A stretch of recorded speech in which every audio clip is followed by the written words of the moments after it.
Mereka hanya menumpang ya melalui partai-partai politik untuk mendapat posisi istimewa di dalam partai-partai politik itu. Mereka kemudian menjadi pejabat negara, mendapat fasilitas negara, tetapi tanpa berkeringat memperjuangkan demokrasi yang genuine, demokrasi yang sejati. Mereka bahkan tidak berani berkorban untuk kehilangan jabatan-jabatannya. Nah, kalau misalnya Haji Agus Salim mau dijadikan patokan, Soekarno mau dijadikan patokan, Hatta mau dijadikan patokan, maka ya jadikanlah mereka itu sebagai model ideal.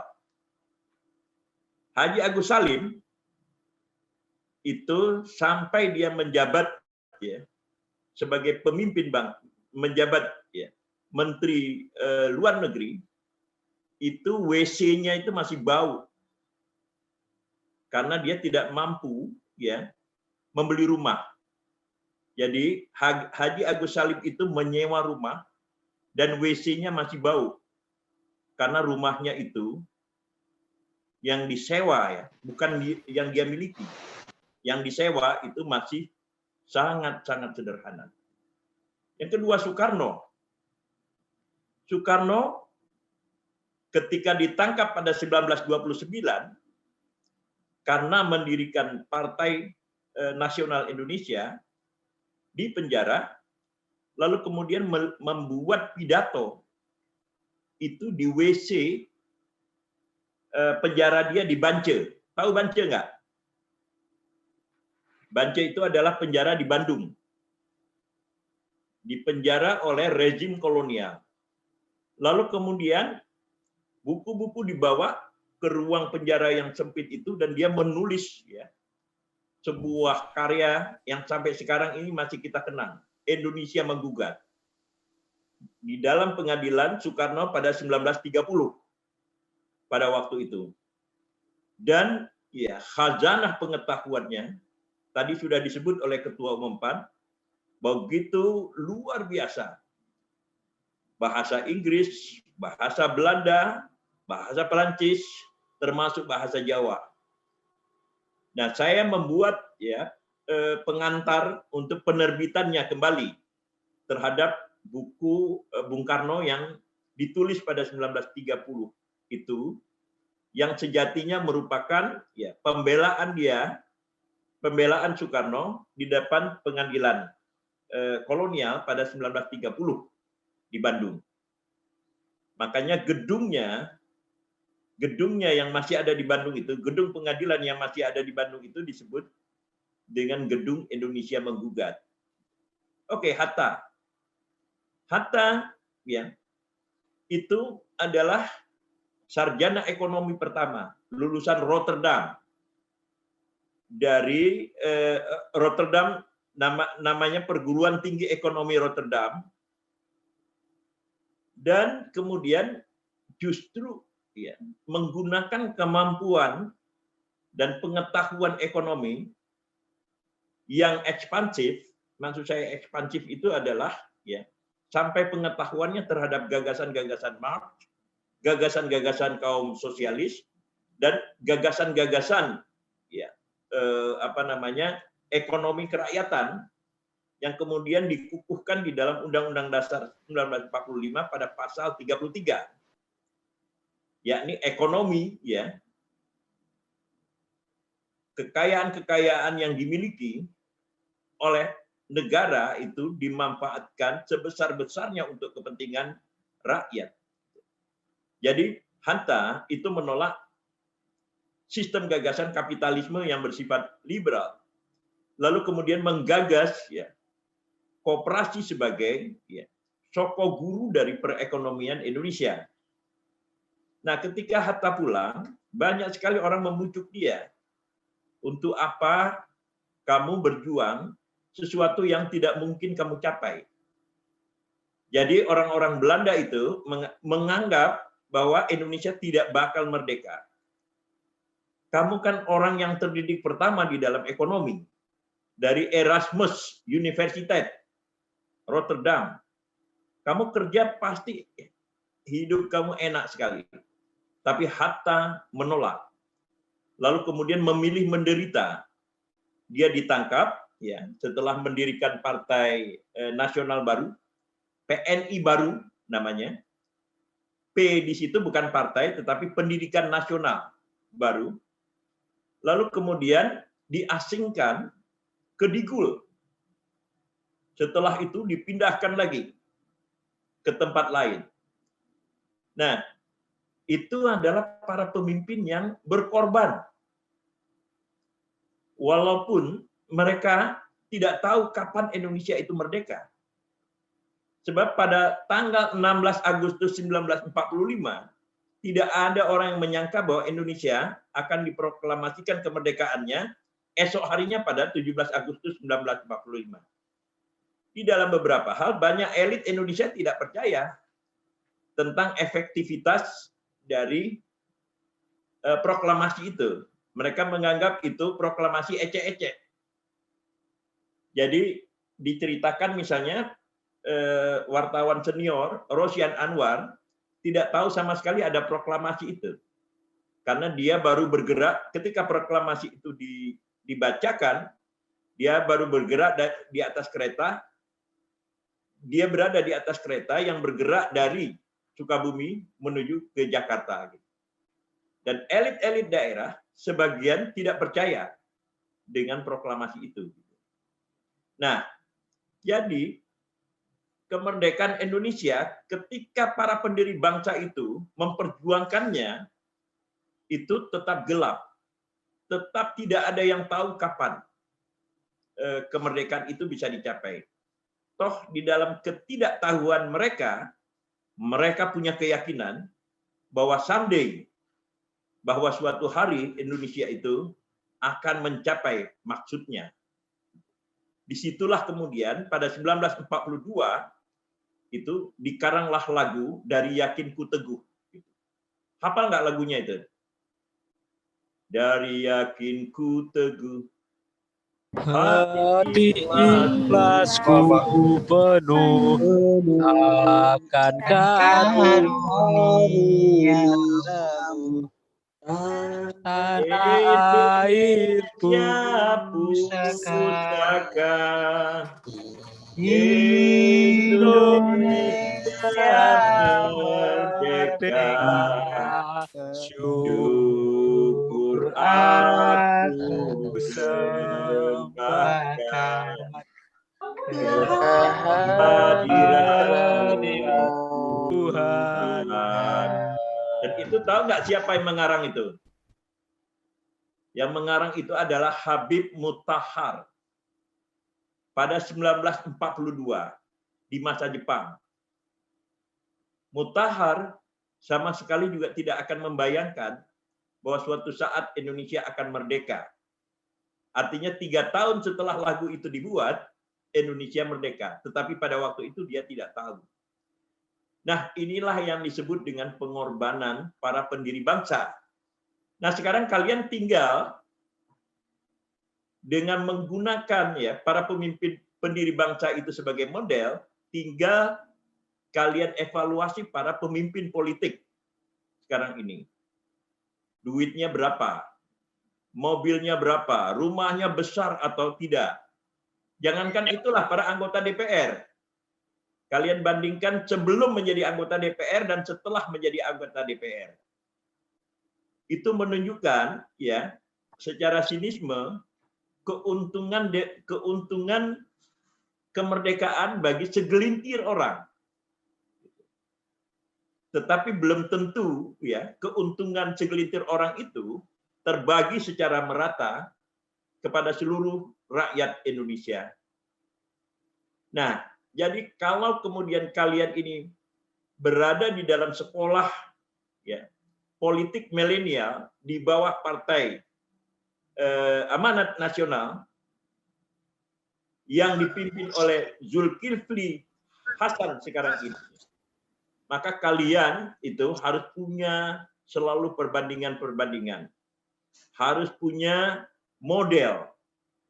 Dari mana kemudian kalian berkaca tentang kepemimpinan itu. Itulah yang disebut dengan political benchmarking. gitu. Political benchmarking itu adalah parameter di mana kalian ya melihat diri sendiri di dalam konteks konsep yang bersifat etikal gitu. Sepanjang kemudian posisi ya mereka itu sebagai benchmark ya tadi belum bisa kalian capai, maka jangan anggap bahwa kalian itu adalah pemimpin yang seimbang dengan mereka. Oke, supaya nggak terlalu lama. Terakhir saya mau mengatakan, jadi sampai dengan detik ini, partai-partai politik ya, atau sebagian partai-partai politik itu masih merupakan sekrup di dalam sebuah sistem kekuasaan. Nah, dari mana kita bisa melihat sekrup dari sistem kekuasaan itu? Dari ya posisi di mana mereka mulai meninggalkan rakyat begitu mereka mendapat dukungan suara untuk memperoleh kursi-kursi di DPR. Sepanjang mereka di DPR tidak bersuara apa-apa terhadap ketidakadilan, terhadap kepincangan, maka sepanjang itu sebenarnya mereka hanya merupakan skrup dan merupakan bagian dari ya tradisi bagi-bagi kekuasaan di kalangan elit. Itulah yang bisa saya sampaikan supaya kita bisa berdiskusi. Nah, kepada Ketua PAN yang sudah ya mengundang saya di dalam diskusi ini, saya ucapkan banyak terima kasih dan undangan pingpongnya akan tetap saya terima. Assalamualaikum warahmatullahi wabarakatuh. Waalaikumsalam warahmatullahi Waalaikumsalam warahmatullahi wabarakatuh. Pak. Luar biasa ini Pak Zul tadi dan Pak Fahri. Ini tadi banyak chat dari teman-teman yang menjadi peserta. Energinya luar biasa, katanya mendapat banyak pencerahan dan inspirasi sore hari ini. Tidak lupa juga ada di Palu sana salah satu pemimpin muda yang juga sekarang terlibat menjadi pemimpin politik. Abang kita semua, kakanda kita semua, Bang Pasha Ungu, apakah sudah ada di Zoom untuk menyapa Pak Zul dan Pak Fahri, kemudian juga, nah ini dia, ini kakanda Pasha, apa kabar? Assalamualaikum.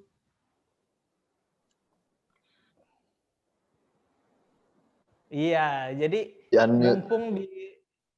mumpung di ruangan ini masih ada Pak Fahri dan Pak Zul, mungkin juga sebentar bisa ada waktu menyaksikan Kakanda Pasha.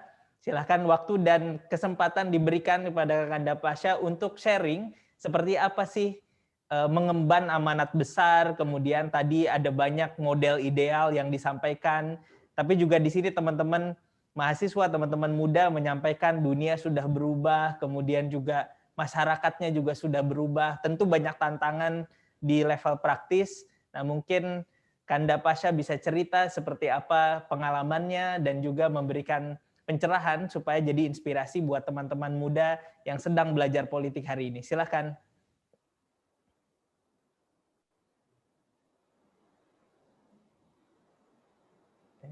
Di unmute. Masih unmute kan? Maaf suaranya. Suaranya bisa di unmute dulu.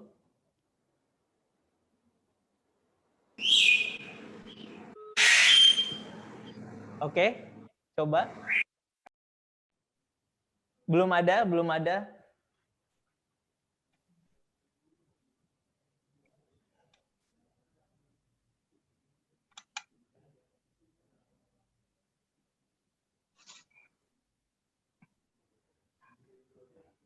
Ya, sambil kita menunggu Kanda Pasha ini. Waalaikumsalam. Nah, sudah ada. Silakan. Assalamualaikum warahmatullahi wabarakatuh. Waalaikumsalam warahmatullahi wabarakatuh. Waalaikumsalam. Waalaikumsalam warahmatullahi wabarakatuh. Yang kami muliakan, tua kami, kakak kami, abang kami, Bapak Dr. Haji Zulkifli Hasan, selaku pimpinan DPR RI dan juga Ketua DPP Partai Amanat Nasional, yang kami muliakan orang tua kami, guru kami, Bapak Fahri Ali, yang juga duduk selaku pengamat politik yang berkesempatan hadir pada kesempatan diskusi sore hari ini. Rekan-rekan diskusi, wabil khusus kepada adindaku, saudaraku, Fat, yang hari ini juga menjadi lokomotif terkait tentang diskusi kita yang insya Allah mengangkat tema nasionalisme, patriotisme, dan kepemimpinan bangsa. Yang pertama tentunya izinkan saya untuk mengawali, mengajak kepada kita sekalian untuk tidak pernah lelah, letih, memanjatkan segala puja dan puji syukur kehadirat Allah Subhanahu wa Ta'ala, Tuhan Yang Maha Esa, di mana pada kesempatan sore ini kita semua bisa berkumpul dalam keadaan sehat walafiat meskipun di tengah-tengah suasana pandemi yang sedang kita lalui pada saat ini. Mohon maaf Pak Ketum, Pak Fahri Ali, Adinda Fat, dan rekan.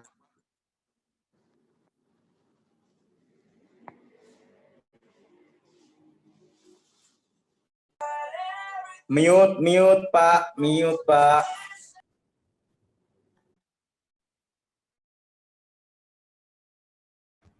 Aduh, halo? Halo? Ya, jadi kami ulangi tadi bahwa kami mohon maaf bila mana kami tampil agak sedikit berantakan karena memang situasinya beraktivitas dari pagi dan sekarang pun masih sedang melaksanakan tugas selaku PLT Wali Kota Palu. Saudara Kufat dan rekan-rekan diskusi yang kami hormati, ini menarik sekali karena saya tahu bahwa yang hadir dalam diskusi hari ini adalah adik-adik saya juga, saudara-saudara saya, rekan-rekan muda yang mungkin paling tidak punya ruang-ruang pikiran untuk paling tidak mengetahui seperti apa sih dunia politik. Dan kebetulan hari ini saya juga duduk dengan baju kebesaran ya, selaku kepala daerah yang juga merupakan hasil daripada produk politik, hasil daripada produk demokrasi yang kemudian mengemban amanah daripada masyarakat yang tentunya tujuannya satu, seperti tadi apa yang sudah disampaikan oleh Bapak Ketua Umum PAN kita, bagaimana kemudian kesejahteraan ini betul-betul bisa kita capai. Tapi sebelum masuk ke persoalan itu, Adinda Faat, mohon izin kami sharing saja, karena tadi saya kira tadi apa yang dijelaskan oleh Ketua Umum PAN dan juga Pak Fahri Ali sudah sangat lengkap, sudah sangat paripurna, sehingga kami izin memberikan satu pikiran-pikiran yang kemudian nanti ke depan paling tidak dalam diskusi hari ini bisa menjadi bahan pertimbangan-pertimbangan dan juga bahan-bahan pikiran bagi adik-adik khususnya yang hari ini mengikuti sekolah politik. Nasionalisme. Tentunya saya kira sebelum berpanjang lebar kita masuk dulu kepada definisi nasionalisme itu sendiri. Kenapa harus ada kata nasionalisme? Kenapa bukan bangsaisme? Kenapa bukan negaraisme? Dan lain sebagainya. Saya bolak-balik tadi malam berpikir bahwa tentunya dengan nasionalisme ini sendiri kita secara sadar di mana Indonesia ini lahir dari keberagaman, nasionalisme. Kita secara sadar mengetahui bahwa Indonesia berangkat dari banyaknya perbedaan. Baik banyaknya suku bangsa, baik banyaknya ras, baik banyaknya warna kulit, banyaknya bahasa, bahkan agama. Yang kemudian ini secara sadar kembali lagi bahwa kita mengetahui betul kalau kita tidak memiliki jiwa-jiwa nasionalisme, kita tidak memiliki jiwa-jiwa persatuan, berangkat dari perbedaan itu sendiri, maka ini kemudian bisa terjadi perpecahan ke depan yang tentunya kita sebut mengkhianati apa yang telah diperjuangkan para pahlawan-pahlawan bangsa, para pendiri-pendiri bangsa yang tadi sudah dijelaskan oleh Bapak Fahri Ali dan juga Ketua Umum PAN. Yang kedua, patriotisme. Saya kira patriotisme merupakan langkah selanjutnya dari jiwa nasionalisme yang kita bentuk pada poin pertama. Kalau andai kata jiwa nasionalisme yang tadi secara sadar kita mengakui bahwa begitu banyak perbedaan keberagaman yang lahir menjadi satu kesatuan yang kita sebut dengan negara Republik Indonesia hari ini, kalau kemudian tidak ada jiwa patriotisme, tidak ada pemeliharaan rasa jiwa terhadap rasa nasionalis tadi itu, maka kemudian berantakanlah saya kira apa yang menjadi usaha-usaha kita dalam rangka menjaga keutuhan bangsa. Patriotisme lekat dengan jiwa kepahlawanan, heroisme, yang kemudian kita, setiap kita warga negara bertanggung jawab untuk memelihara persatuan daripada bingkai NKRI itu sendiri. Nah, tentunya ini juga masuk kepada poin yang terakhir di persoalan kepemimpinan bangsa. Bukankah kita menjadi pemimpin daripada jiwa-jiwa kita sendiri? Kenapa bukan kepemimpinan negara yang diangkat oleh Adinda Fat? Kenapa harus mengangkat kepemimpinan bangsa? Kata ini sangat umum, tapi punya nilai yang sangat dalam kalau memang kita betul-betul bisa memahami. Kembali lagi tadi persoalannya bahwa betapa negara ini begitu luas. Negara kepulauan, beribu-ribu pulau yang ada di negara kita. Kepemimpinan bangsa tentunya kalau saya lebih ekstrim lagi bahwa di mana kita sendiri bisa menjadi pemimpin bagi diri kita sendiri sebagai anak-anak bangsa. Kalau PAN mengatakannya anak-anak matahari. Nah, sehingga kita berharap dengan jiwa nasionalisme, dengan jiwa patriotisme, dan juga disertai dengan kepemimpinan bangsa atau jiwa kepemimpinan bangsa, maka insya Allah apa yang diperjuangkan oleh para pahlawan kita, para pendiri bangsa ini yang sudah berjuang, bahkan mungkin dari zaman-zaman kerajaan, ini betul-betul tidak melukai hati para pendiri bangsa kita. Sehingga inilah menjadi tugas kita ke depan untuk merawat, memelihara apa yang menjadi tugas kita ke depan, menjaga satu kesatuan, persatuan dalam bingkai NKRI dengan berlandaskan falsafah Pancasila. Itu sebagai pembuka. Nah, tadi Dinda Fat mengatakan apa yang sudah kami lakukan, apa yang kira-kira akan kami lakukan dalam konteks birokrasi yang hari ini juga kemudian menjadi tugas utama kami sebagai kepala daerah di Kota Palu. Saya kira sederhana saja bahwa negara telah mengatakan secara tegas kepada kita yang tertuang dalam alinea-alinea yang di Undang-Undang Dasar 1945, di mana dikatakan bahwa negara melindungi segenap tumpah darah. Negara berkewajiban untuk memberikan pelayanan yang terbaik, khususnya kebutuhan-kebutuhan dasar setiap anak bangsa yang ada di bumi Indonesia yang kita cintai. Kenapa harus ada kepala daerah? Kenapa kepala daerah kemudian harus berangkat daripada produk demokrasi yang kita sebut dengan pilkada, bahkan sampai ke tingkat presiden yang kita sebut dengan pilpres ataupun pemilihan nasional. Saya kira ini adalah bentuk tanggung jawab negara, keterwakilan daripada masyarakat, agar supaya apa yang menjadi keinginan masyarakat yang kemudian bisa diejawantahkan, yang bisa diterjemahkan melalui program-program kerja, program-program kegiatan, sehingga apa yang menjadi tujuan daripada pemerintah, apa yang menjadi tujuan daripada negara kita ini dalam rangka penyejahteraan, ini betul-betul bisa kita capai. Diskusi dengan cukup banyak forum-forum mahasiswa, mereka mengatakan kepada saya, apa sih sejahtera? Kita sering sekali mengatakan atau menyebutkan kata-kata sejahtera dalam setiap diskusi-diskusi baik itu politik, diskusi-diskusi pemerintahan dan lain sebagainya. Pemandangan saya atau pendapat saya bahwa sejahtera itu sebenarnya bukan bagaimana kemudian kita hanya sekedar meningkatkan ekonomi masyarakat yang hari ini ada, yang tadi Pak Fahri Ali sempat menyampaikan bahwa ada segelintir orang-orang atau anak-anak bangsa yang kemudian merasakan manfaat dari kemerdekaan. Saya kira itu tidak salah juga. Namun kemudian bahwa sesungguhnya sejahtera ini bukan hanya persoalan nilai-nilai ekonomi saja, tetapi bagaimana sejahtera ini betul-betul memperjuangkan nilai-nilai kebutuhan dasar daripada masyarakat Indonesia. Apa sih kebutuhan-kebutuhan dasar itu? Bahwa bagaimana kemudian negara menjamin setiap warga negara kita ini betul-betul mendapatkan pelayanan-pelayanan terbaik. Baik itu di sektor pendidikan, baik itu di sektor kesehatan, baik itu di sektor kebebasan berserikat, baik itu di sektor kebebasan berpendapat, baik itu di sektor kebebasan berusaha dan lain sebagainya. Inilah kemudian saya kira negara melalui pemerintah, tadi karena Fat mengatakan kami selaku Wali Kota Palu hari ini PLT, ya ini kami berpendapat seperti itu, bahwa kami di Kota Palu dengan segala daya upaya, dengan segala bentuk-bentuk aturan yang berlaku, tentunya tujuannya cuma satu, bagaimana kemudian masyarakat bisa merasakan kenyamanan, bagaimana kemudian masyarakat bisa merasakan terawih, walaupun tidak semua apa yang kita rencanakan, tidak semua apa yang kita laksanakan, bahkan apa yang akan kita rencanakan itu bisa berjalan dengan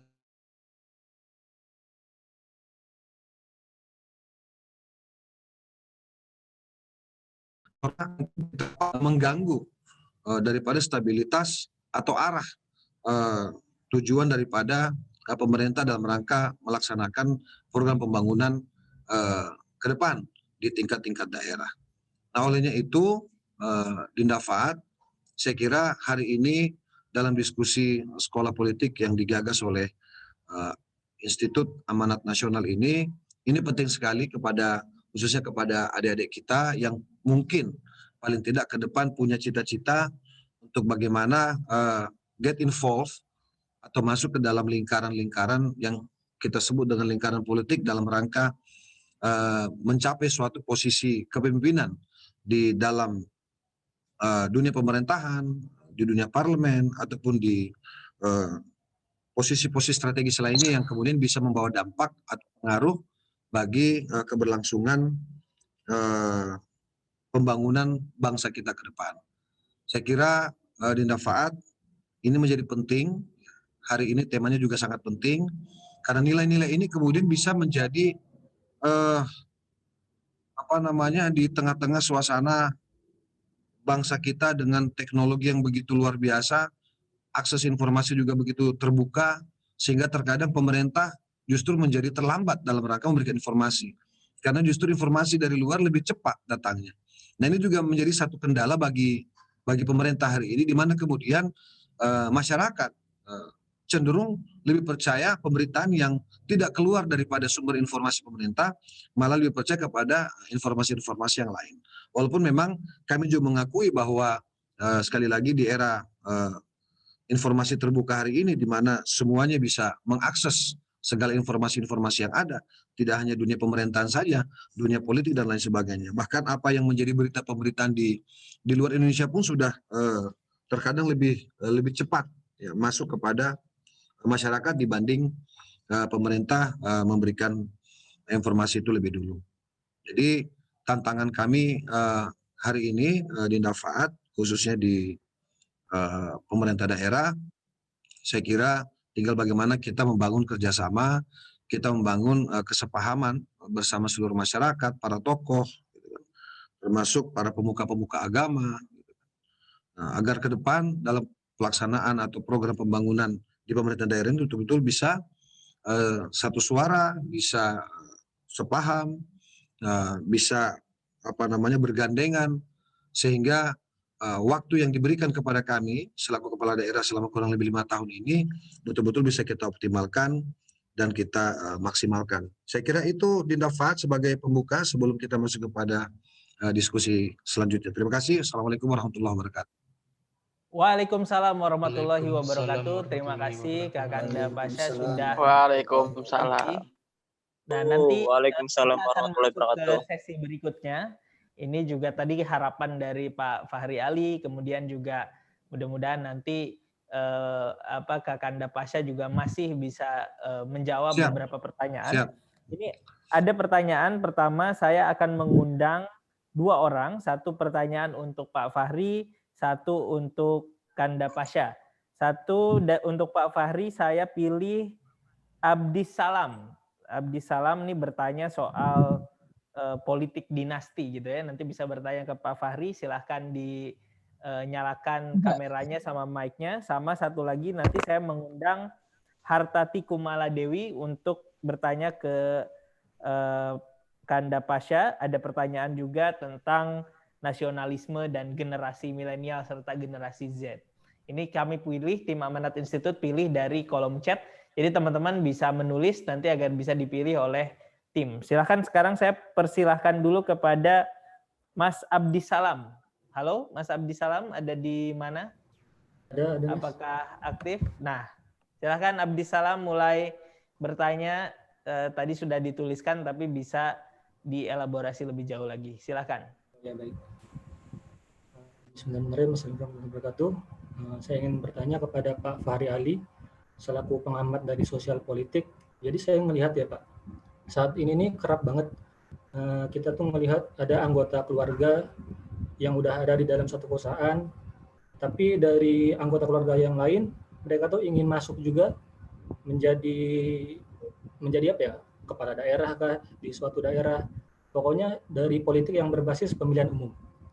Nah, saya ingin bertanya, apakah sebaiknya jika salah satu anggota dalam keluarga sudah terlibat di dalam suatu perusahaan, maka anggota keluarga yang lain apakah harus mengurungkan niatnya untuk memimpin di suatu perusahaan yang lain agar tidak dianggap politik dinasti?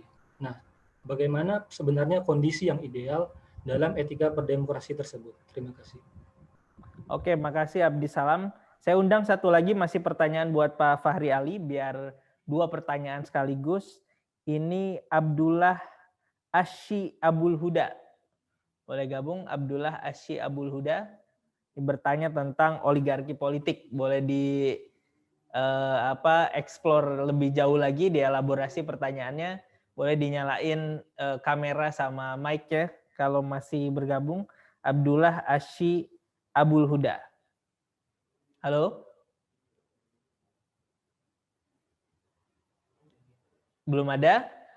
Oke, kalau belum ada, sekarang saya undang Hartati Kumala Dewi. Tadi bertanya, ada pertanyaan juga, mungkin bisa ditanyakan ke Pak Fahri dan ke Pak Pasha. Silakan Hasri. Hartati, sorry.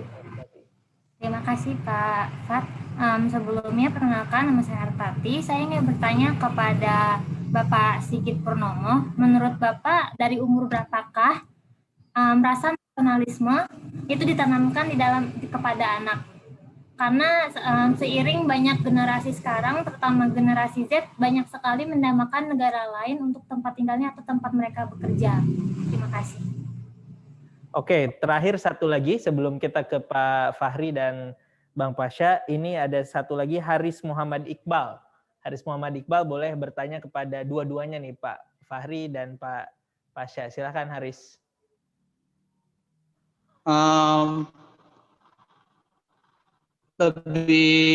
Berarti ke Pak Fahri sama Pak Pasha aja ya. Untuk Pak Fahri lebih ke sini sih Pak, kan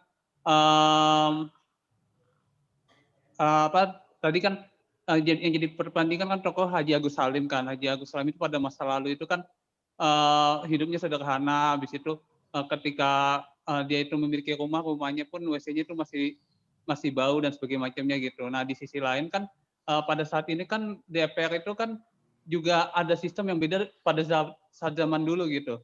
Jadi pada saat sekarang itu DPR itu ya ada fasilitas kayak tunjangan, habis itu fasilitas untuk reses yang itu juga bisa ke arah luar negeri dan sebagainya macamnya. Nah kadang-kadang itu yang namanya manusia gitu kan ya, kadang-kadang kan itu bisa jadi cobaan gitu, maksudnya kadang-kadang bisa menggoda supaya kita itu pengen memanfaatkan itu ya untuk kepentingan kita sendiri gitu. Nah bukannya untuk kepentingan negara gitu. Nah pada saat dulu kan nggak ada yang hal-hal semacam itu gitu. Nah yang menjadi pertanyaan adalah, nah gimana sih caranya kita supaya ketika nanti kita mendapatkan kepemimpinan nasional, nah habis itu kita itu dapat amanah yang bisa membangun bangsa ya, nah kita bisa benar-benar tetap tahan dan tetap sederhana kayak zaman dulu gitu, kayak Haji Agus Salim dan sebagainya macamnya. Nah untuk Pak Kanda Pasya mungkin lebih ke sini sih, kan kita dalam membangun contohnya di Kota Palu gitu kan, kita untuk membangun masyarakat kan perlu sistem untuk menyejahterakan masyarakat. Nah terkadang ya dalam menjalankan sistem itu kita tuh udah tahu cara menjalankan roda perekonomian yang tepat tuh kayak gimana, yang itu mengarah ke kesejahteraan masyarakat. Namun karena ada egoisme pribadi, nah kadang banyak birokrat yang itu mengakali sistem itu gitu. Nah gimana supaya, sebetulnya lebih ke sini sih, nah gimana sih sistem atau cara yang tepat gitu supaya mengantisipasi birokrat nakal yang itu justru bukannya mewujudkan sistem yang itu bisa berefek kepada perbaikan masyarakat, tapi justru malah berefek ya untuk memperkaya dirinya pribadi gitu. Akhirnya kan kayak gitu ya sama aja sistem yang dibuat itu utopis gitu, nggak bisa mewujudkan kesejahteraan masyarakat itu sendiri. Lebih ke situ. Oke, makasih. Kita ke Pak Fahri dulu untuk menjawab 2 pertanyaan. Tadi pertama soal politik dinasti dan juga situasi yang sudah berubah. Kalau dulu mungkin belum seperti sekarang. Sekarang ternyata DPR, pejabat publik itu memiliki fasilitas-fasilitas yang disediakan oleh negara gitu. Yang mau tidak mau itu juga membentuk membentuk gaya hidup tertentu, membentuk image tertentu. Nah, bagaimana cara untuk bisa terus menjaga nilai-nilai yang diajarkan oleh para role model yang tadi diceritakan Agus Salim, kemudian Hatta, Soekarno, dan lain sebagainya. Silahkan Pak Fahri dulu untuk memberikan jawaban.